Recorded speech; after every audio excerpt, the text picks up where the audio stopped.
Everybody wants a new life, but not everybody is willing to do what it takes to start one. See, a new life doesn't start when your environment changes. It doesn't start when you move to a new city or when you get a new relationship or when you land a new job. A new life begins the moment you decide to renew your mind. If you want a different reality, you have to think on a different frequency. You can't build a new future with an old mindset.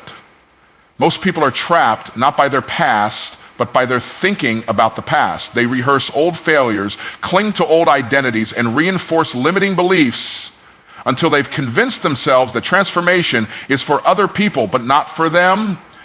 If you're going to start a new life, the first thing you've got to do is break the agreement you made with your past. That version of you may have been broke, bitter, betrayed, but that's not the whole story, and that's not the final chapter. You've got to stop making covenants with who you were and start making commitments to who you're becoming. The next thing you have to do is stop living on autopilot. Too many people are existing instead of living. They're drifting through life like a leaf in the wind, blown by emotions, circumstances, and other people's opinions. You've got to design the life you want. That means writing the vision, making it plain, getting clear on who you are, what you want, and where you're going. Don't wait for a miracle to happen when God already gave you the power to make decisions. Direction always determines destination. So if you want to change where you end up, change the path you're on. But let's not get it twisted. A vision without discipline is just a delusion. A new life isn't built by the big promises you make on New Year's Eve. It's built by the small choices you make every single day. What you eat, what you read, who you spend time with, what time you get up. The new you requires new habits. And here's the truth. You don't rise to the level of your goals. You fall to the level of your systems. You want a new life? Build new patterns that serve your purpose. And speaking of purpose, let's talk about people. Because some of you are trying to build a new life while staying in environments that were designed to keep you small. You can't walk into a big future while staying loyal to people who only remember the small version of you. If the people around you don't challenge you, stretch you, and speak life into you, it's time to change your circle. Some relationships are assignments, others are assassins. You've got to discern the difference. Finally, if you're serious about starting a new life, you're going to have to walk by faith, not just by sight. You won't always see the full picture. You won't always feel ready, but faith means moving even when the facts don't line up yet. Faith means trusting that your Creator didn't bring you this far just to leave you. A new life will always require a new level of belief, not just in yourself, but in the God who created you on purpose, for a purpose. You weren't born to repeat cycles. You were born to break them. You weren't created to survive. You were created to build, to lead, and to transform. So today, make the decision, not just to change, but to become. Because your new life doesn't start when something changes around you. It starts when something changes within you. And that can start right now. To truly start a new life, you have to begin at the root, and that root is your mind. Everything you experience on the outside flows from what you believe on the inside. You can change your job, you can change your location, you can change your appearance, but if your thinking stays the same, your life will eventually cycle back to the same patterns. That's why real transformation doesn't begin with external change.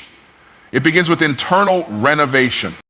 You have to renew your mind before you rebuild your life. Because if your mindset is still shaped by fear, lack, guilt, or shame, it doesn't matter how much you try to level up, those inner beliefs will sabotage your outer results.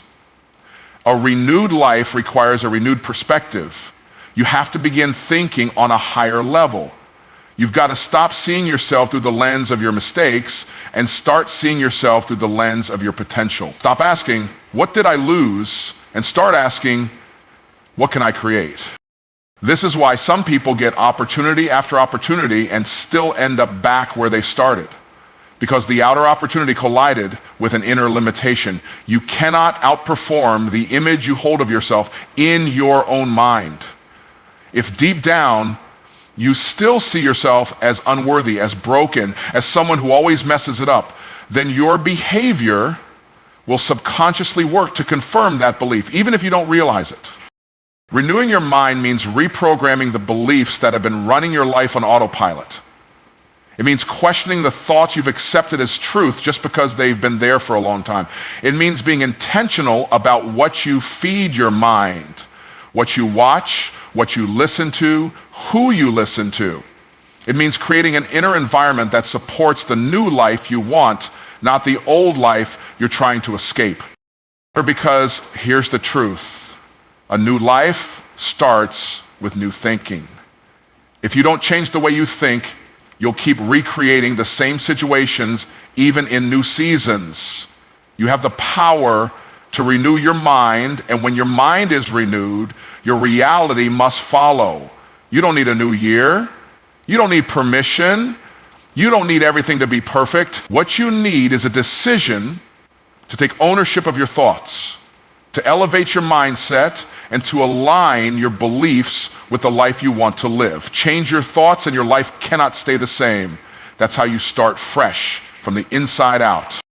And if you're serious about starting a new life, there's one thing you absolutely must do. You have to break the silent agreements you made with your past.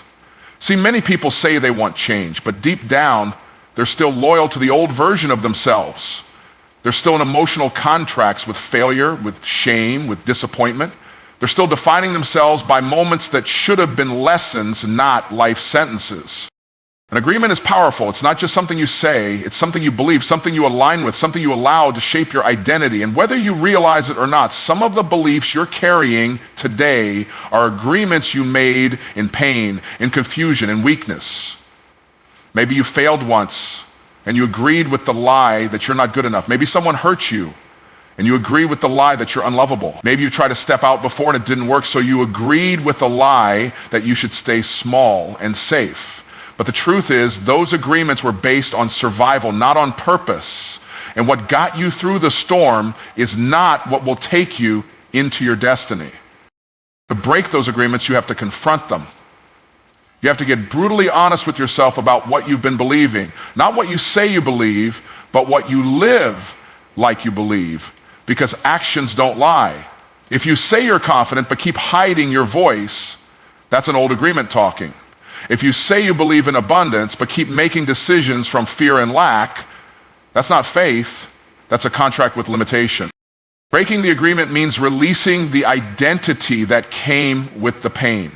It means recognizing that just because something happened to you doesn't mean it has to define you. You are not your failure, you are not your trauma. You are not the worst thing you've ever done or the worst thing that was ever done to you. You are more than that. But to live like it, you have to stop identifying with the version of you that was just trying to survive. This isn't about forgetting the past, it's about refusing to be bound by it. Your past may explain you, but it does not define you. You can honor where you've come from without allowing it to determine where you're going. When you break agreement with your past, you're not ignoring reality. You're choosing a higher one. You're saying, I am not who I was. I am who I decide to be today. So if you're going to start a new life, draw the line. Say goodbye to the narratives that kept you small. Renounce the labels that were placed on you in weakness. Cancel the contracts that no longer serve the person you're becoming, and step into your future with a clean slate, not just in the world around you, but in the identity you carry inside of you. You're not bound, you're becoming. But becoming begins with breaking. Break the agreement and become who you were born to be. One of the biggest traps people fall into is believing that life just happens. They move through each day reacting to circumstances, waiting on luck, hoping something good will eventually come their way. But the truth is, a powerful life, a purposeful life, is designed, not stumbled into. If you don't take responsibility for where your life is headed, you'll wake up one day stuck in a reality you never wanted, shaped by decisions you never made on purpose. You weren't born to drift, you were born to direct. You've been given the authority to choose, to plan, to create. But when you don't take that power seriously, you end up repeating cycles instead of rewriting your story. Drifting feels easy at first. You don't have to think. You don't have to be intentional. You don't have to face the hard questions. But what starts as comfort always turns into chaos. A life without direction always ends in frustration. Designing your life means getting clear, crystal clear, about what you want, who you want to become, and where you want to go. Clarity is power. Until you know what you're aiming for, you'll keep hitting things that don't matter. You'll say yes to distractions. You'll get caught up in urgency instead of staying rooted in purpose. But once you define your vision, once you write it down, once you make it real, you give your mind and spirit something to align with. You stop reacting and start creating. Don't underestimate the power of a written vision. When you put it on paper, you give it life, you give it form, you give yourself something to be accountable to. Vague goals produce vague results. You don't get what you want, you get what you build. So, what are you building? Are your daily actions in alignment with your destiny, or are they just a reflection of your distractions? Designing your life also means designing your standards. What will you allow? What will you no longer tolerate? What kind of relationships will you invest in? What kind of work will you commit to? What does excellence look like to you? And are you willing to pay the price to live it out? These aren't questions for the faint of heart, but they're the foundation of a meaningful life. You weren't created to live by default. You were created to live by design. You are the architect of your future, and that blueprint is drawn with intention, not impulse. Stop waiting on permission. Stop living in someday. Your vision is your responsibility. Nobody is coming to design your life for you. If you don't set the direction, life will set it for you, and you may not like where it takes you. Decide what you want, declare it, design it, and then get to work building it on purpose, with purpose, and for purpose. Because drifting is easy, but destiny is intentional. And your future is too important to leave to chance. Once you've renewed your mind and committed to a new vision, the next step is to build habits that align with that new identity. Because here's the truth. Your habits will always tell the truth about your future. You don't rise to the level of your goals, you fall to the level of your systems. You can dream all you want, you can speak affirmations every morning, but if your daily behavior doesn't match the person you say you're becoming, you're not building a new life, you're fantasizing about one. The life you want isn't built in a single breakthrough moment. It's built brick by brick, choice by choice, habit by habit. Every action you take is a vote for the kind of person you believe you are. So if you say you want to be confident, disciplined, and successful, but your habits are rooted in fear, procrastination, and inconsistency, then you're casting votes for the version of you you're supposed to be leaving behind. The difference between the old you and the new you isn't just what you believe, it's how you behave. New habits are how you train your brain and body to operate at a new level. That means you've got to audit your life with brutal honesty. What are the habits that are helping you grow? What are the habits that are keeping you stuck? What patterns do you keep repeating that are secretly sabotaging your progress? It's not about being perfect, it's about being aligned. When your habits support your vision, momentum is automatic. You don't have to rely on hyper-motivation because your system carries you forward. You wake up earlier not because it's trendy, but because you've decided your future matters. You exercise discipline not to impress people, but to protect your purpose. Your new life requires habits that serve your highest self, not the version of you that was addicted to comfort. And building these habits doesn't have to be overwhelming. Start small, start consistent, one decision at a time. Get serious about your morning routine, protect your time, feed your mind with content that sharpens you, surround yourself with accountability. Track your progress, celebrate the wins, learn from the setbacks. Over time, these small disciplines compound into big results because it's not what you do once that transforms your life, it's what you do daily.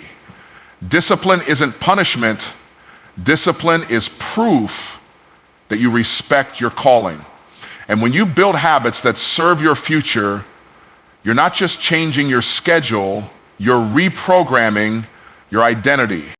So decide today, will your habits keep you tied to who you were, or will they build a bridge to who you're becoming? You already have the power. Now it's time to act like it every day. The people you surround yourself with have more influence on your destiny than most are willing to admit. Energy is contagious. Mindsets are transferable. Conversations are seeds. And if you're trying to build a new life while staying around people who only know the old you, you're setting yourself up for conflict between your past and your potential. You cannot create a future that looks different while staying loyal to environments that only recognize who you used to be. Some people in your life are mirrors. They reflect either your past or your future. If you're surrounded by people who only see you as the version you used to be, broken, insecure, doubtful, inconsistent, then even your growth becomes threatening to them. Not because they're evil, but because your evolution reminds them of what they're avoiding in themselves. Growth exposes comfort, and not everyone is ready to confront that. You have to be intentional about relationships. You need people around you who speak to your destiny, not just your history. People who challenge your excuses instead of coddling them. People who remind you who you are, even on the days you forget. People who are living at the level you aspire to, not so you can copy them, but so you can normalize excellence, responsibility, discipline, and vision. The wrong circle will drain your drive. They'll minimize your ambition. They'll laugh at your goals, downplay your dreams, and distract you with gossip and drama. And if you don't set boundaries, that noise becomes your normal. But the right circle, they will stretch you. They will call out the greatness in you. They will celebrate your wins and hold you accountable when you slip. They won't let you settle because they see the future you're fighting for, even when you're tired. You don't need a crowd. You need alignment. One right relationship can do more for your growth than 10 years of effort in the wrong direction. So ask yourself, do the people around me inspire me or drain me? Do they remind me of my calling or keep me chained to my comfort zone? Are they helping me grow or are they slowing my progress? This doesn't mean you cut everyone off. It means you become a steward of your energy. It means you start investing your time in relationships that sharpen you, challenge you, and elevate you. You weren't meant to build your new life alone, but you were meant to be selective about who builds it with you. Your circle matters. Your connections are either fertilizer or poison to your purpose. So be bold enough to make hard decisions. Be wise enough to discern who belongs in your next chapter. And be humble enough to connect with people who've already walked the path you're trying to walk. The right relationships won't just support your new life, they'll accelerate it. Starting a new life means stepping into territory you've never walked before.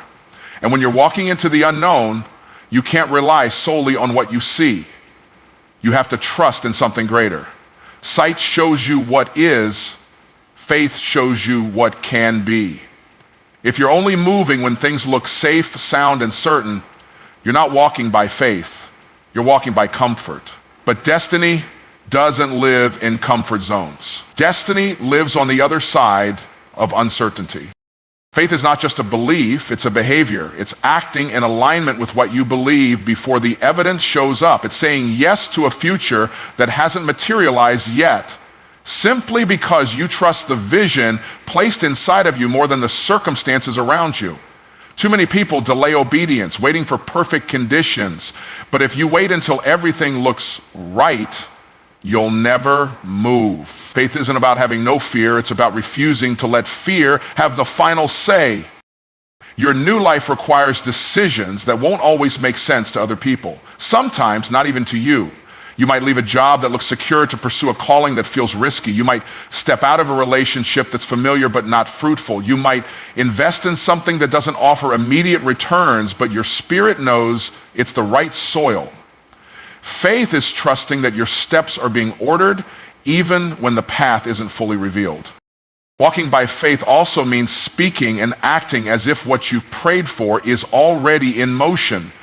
You don't wait for the breakthrough to start preparing. You prepare because you know the breakthrough is coming. You don't shrink your goals to match your current resources.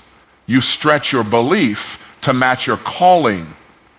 Faith is the currency of the future. It's what allows you to build before the doors open, to show up when no one's watching, and to keep going when nothing around you seems to be changing. But faith isn't passive. It doesn't mean sitting still and hoping. Faith moves, faith works, faith builds. Faith says, I don't need all the answers to take the next step. I just need the conviction that I'm not walking alone. And you're not. The same power that gave you the vision will give you the provision, but only if you're willing to take the first step without seeing the whole staircase. You won't always feel ready. You won't always have confirmation. But when you walk by faith, you learn to trust the voice inside more than the noise outside. You stop waiting for signs and start becoming the sign. You stop following comfort and start following conviction. And that's when the real transformation begins. The new life you desire isn't waiting on everything to line up, it's waiting on you to move. Faith is your permission slip. So walk forward, not because you see everything clearly, but because you know your purpose is real, your steps are ordered, and your future is too important to wait any longer. Starting a new life isn't just about changing what you do, it's about transforming who you are. It's not about running from your past, but rising into your purpose. And that process begins in the mind, takes shape through your decisions, and becomes real through consistent, aligned action. You must renew your thinking before you can rebuild your life. You must break agreements with who you were so you can make space for who you're becoming. You must design your future with intention, not drift through life, hoping it gets better on its own. This journey requires habits that serve your higher self, not the comfort of your past. It demands relationships that speak to your future, not the ones that keep you trapped in yesterday's story.